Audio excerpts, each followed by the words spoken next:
trapezius. You may recognize it as the muscle that creates the little bump right here, but it's actually really big. Those are only the upper fibers, so let's talk about it. Woohoo. Yeah, so trapezius has its origin kind of starting at the occiput and all the way down to T12. So, let's see, 1, 2, 3. So all the way down to here. That's a big frickin' origin. And so it's attaching at the external occipital protuberance here, at the medial portion of the superior nuchal line of occiput. So right in there. Then at the ligamentum nuchae, which is a ligament that runs down the spine, and the spine's processes themselves. And yeah, all the way down to T12. T12. And then it has its insertion, right where the deltoid has its origin. So the lateral third of clavicle, the acromion, and the spine of the scapula. And the different fibers are going to perform different actions.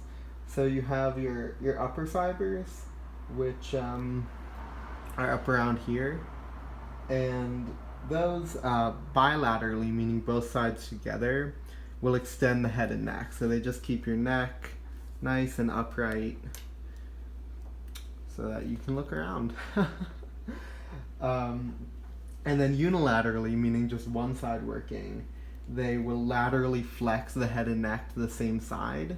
So if this side, if the right side flexes, it'll laterally, this head doesn't do that, but flex the head to the same side. Or rotate the head and neck to the opposite side. So you can kind of imagine, like, if between here and here that's getting tighter, it would pull the head the other way. That makes sense.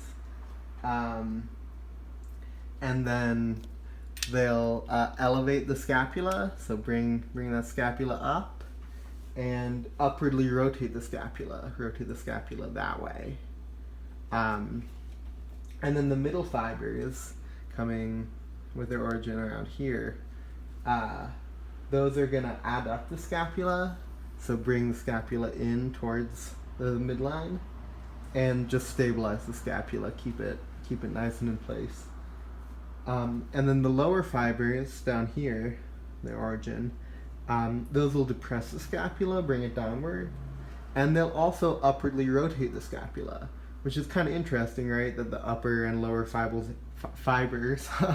are both upwardly rotating the scapula, but it kind of makes sense, right? Because the lower ones are coming in and connecting here on the more medial portion of the spine of the scapula, and then the upper fibers are connecting on the more lateral portion of the spine of the scapula. So you can kind of imagine pulling like that and pulling like that creates that rotation. Cool.